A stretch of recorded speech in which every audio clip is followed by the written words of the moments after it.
It's your boy Willie Reacts with another video. We got a mass killer realizes he's been caught years later. Let's get straight into it. Oh shit, motherfucking headphones. Oh.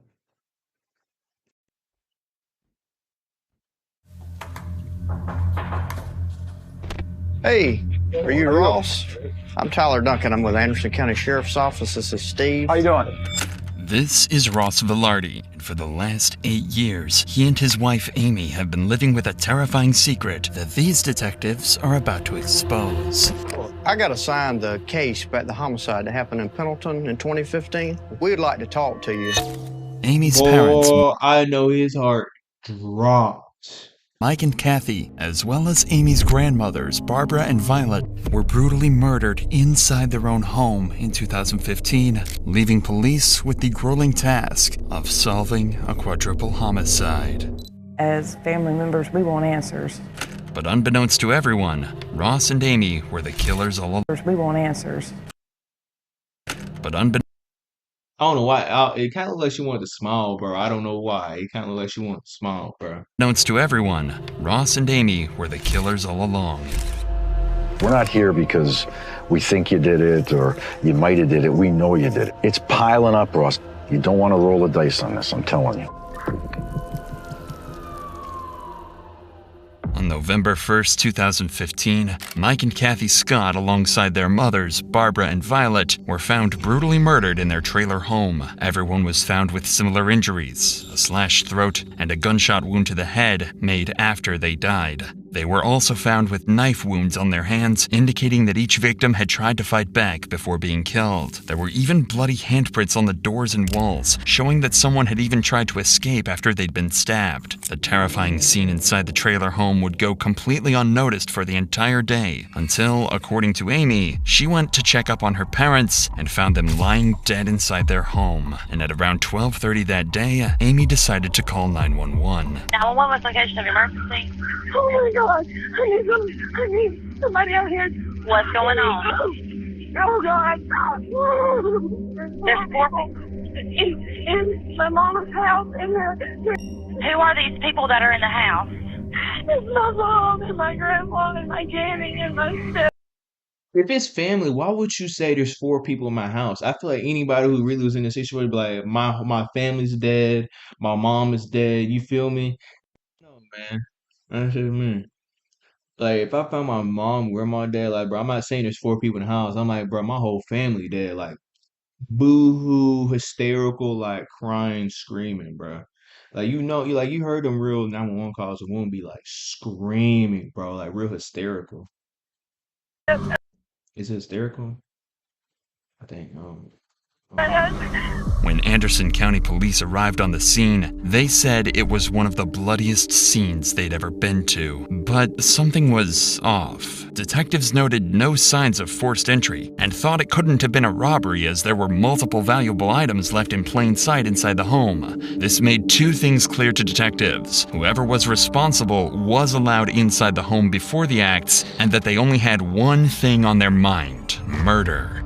It seemed like this case had to have been committed by someone close to Mike and Kathy, but with insufficient evidence, the case slowly went cold, allowing Amy and Ross to get back on the streets and live their normal lives again for years to come. After this video, your life is never going to be the same. So I need you to stop whatever you're... But police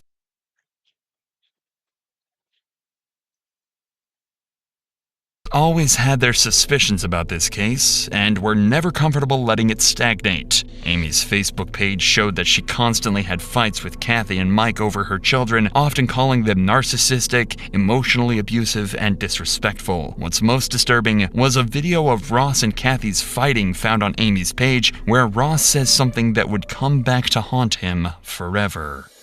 Why don't you have Grandma come out here real quick? I don't think your grandma wants to deal with this trash. Yep, see ya. Oh, In addition to this eerie statement from Ross, police found something that seems damning. They discovered a photo Mike had sent to a coworker just 2 days before his death, a couple of $100 bills. And inside Amy and Ross's trailer was a neatly organized stack of $100 bills, exactly the same serial numbers as Mike's. At the time, this was all treated as circumstantial, but slowly more coincidences would begin to line up that gave police Wait, but hold up. I mean, these people deserve to get caught, but why in the world would you post a video of your husband saying someone dies? That's so dumb. enough reason to suspect Amy and Ross as potential killers. So, in 2023, they reopened the case, nearly a decade after the events that put an end to nearly an entire family.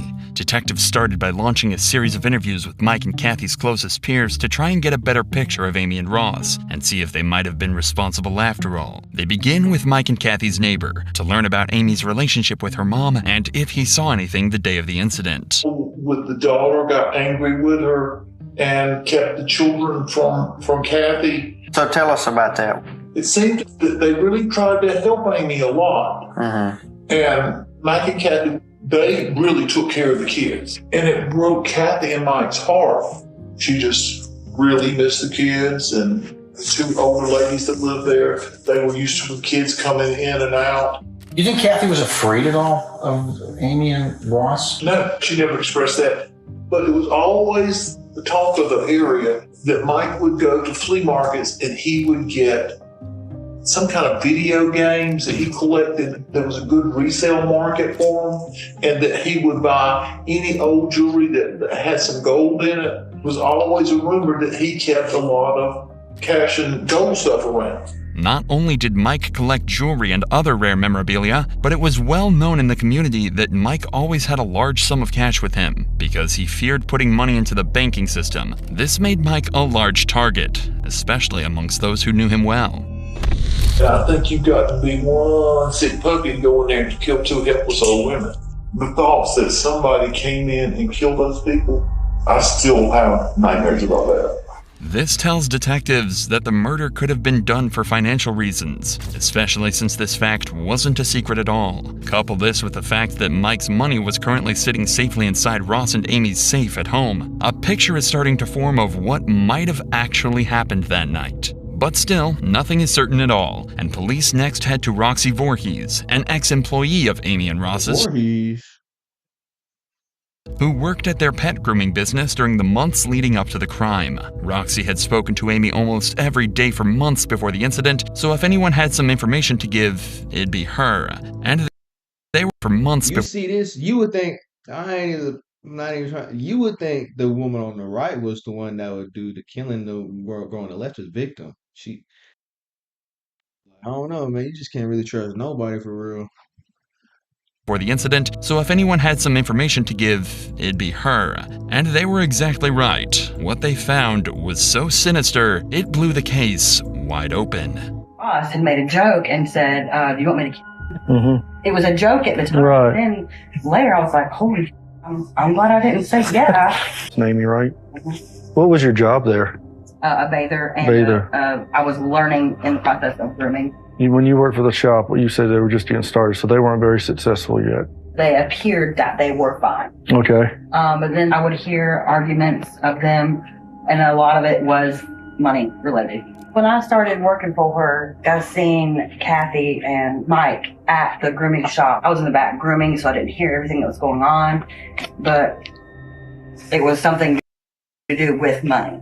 Okay. Throughout working there, she'd always tell me about how she was treated growing up and all of that. What kind of stuff would she say about how she was treated? She told me that she was always a daddy's girl, and she said her dad had he was working on a car and it crushed him and he was placed in the hospital. And her mom decided to pull the plug. She always hated her mom for that.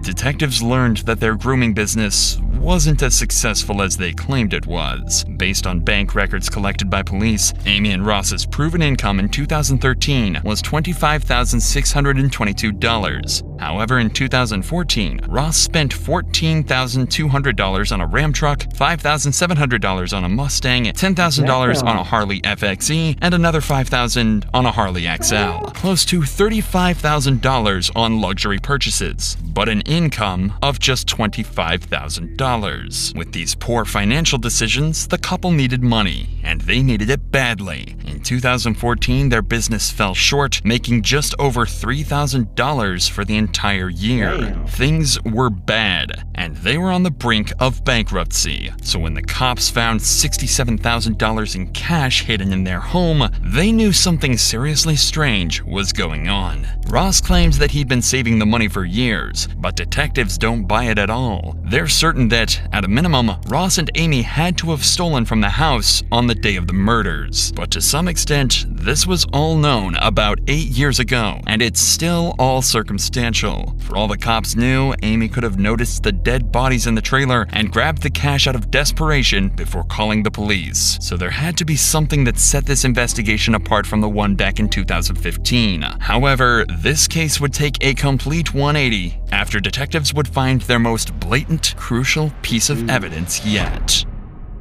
When going through all the CCTV cameras throughout the town on the day of the murders, police found footage of Ross walking out of a gas station that night. Nothing is suspect at first, until you look a little closer. The shoes he's wearing are Asics Gel Speedstar 5s, a model whose sole design just so happens to perfectly match the bloody footprints that were found inside the trailer. This claim was even confirmed by the shoe company themselves, and the pattern is unique to this specific model, making it clear to detectives that Ross Vilardi is a cold-blooded killer. Wow, he really got caught because of his weak-ass shoes.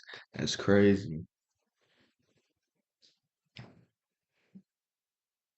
The evidence had come together. The abundance of cash in Ross and Amy's home, Mike's $100 bills in Ross's safe, identical shoes to the killer, and an ugly past with Mike and Kathy. Police now believe they have everything they need to charge Ross and Amy with the murders. So, on December 11th, 2023, they decide to confront Ross and Amy at their new home to finally uncover the truth about that night once and for all. Hey, are you Ross? I'm Tyler Duncan. I'm with Anderson County Sheriff's Office. This is Steve. How you doing? How's it going? I got assigned the case about the homicide that happened in Pendleton in 2015. Okay. Is Amy here? She is. So since she's the one that called 911, I think you were there also. We'd like to talk to you. If you want to come on out, we'll talk to you and then we can talk to her. Can you describe, I guess, your relationship with Mike and Kathy? I had a good relationship with Kathy. My relationship with Mike was really great, actually. It kind of turned sideways a little bit July 4th. So I think y'all had got married that year, is that right? Correct. In 2015? Yes, October 24th. The 24th. That would have been, what, about a week or so before? Yep. The last time that I saw Mike and Kathy was before Amy and I left to come down that Halloween. We had just gotten back from my mom and dad's. She went to knock on the back door, but the back door kind of just like was already cracked open or something like that. And that's when she apparently found the scene that she found. She went bolting back out of the house. I think she called 911 before she called me. Bro, and they just know he lying. This is crazy. They just know he lying.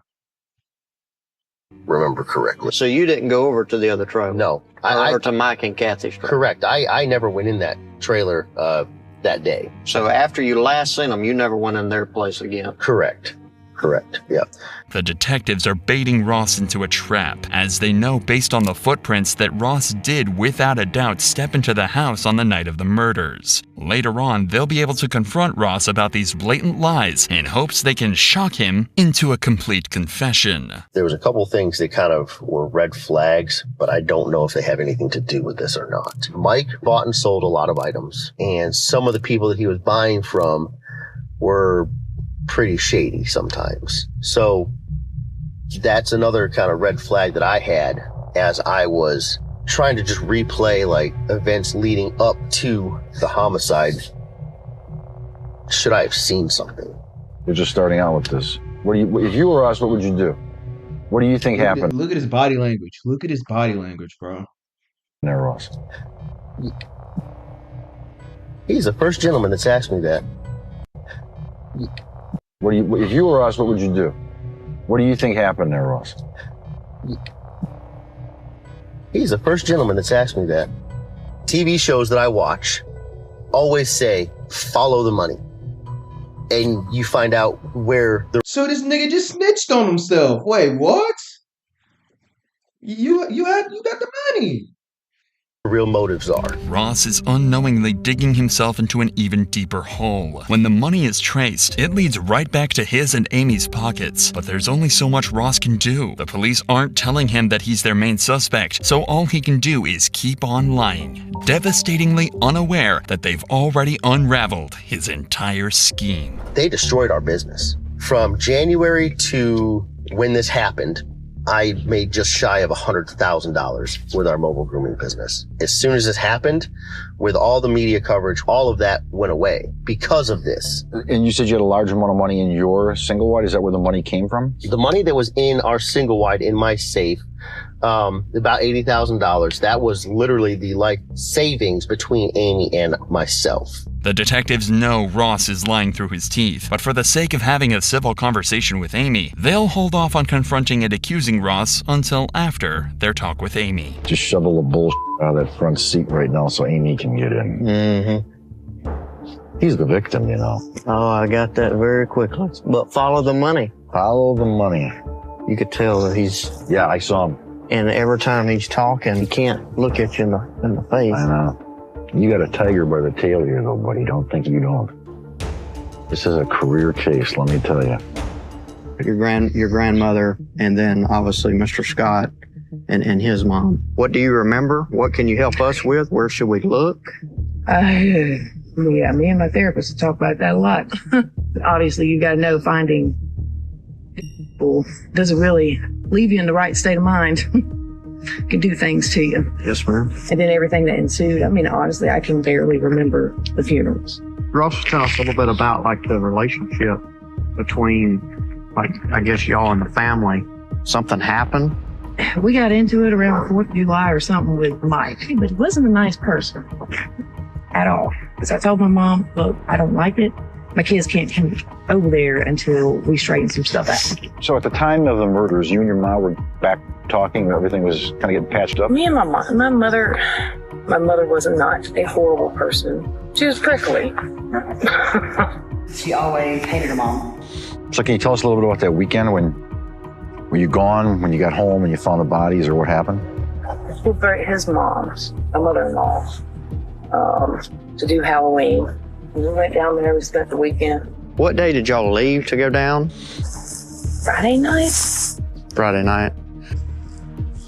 I drove myself quite crazy for about a couple of years there. And I've chosen to step away, and I've got to be healthy, and I've got kids, and I've got a life to live, and if somebody else dropped the ball on it, it's not on me anymore. Okay. Well, if we just ask Ross a couple more things, and we'll be out of here. Now that Amy has been spoken to as well, detectives are ready to drop the ball on Ross and let him know that they don't suspect him of the murders. They know he did it. A couple more things, and we're going to get out of here, okay? There was something that had come up.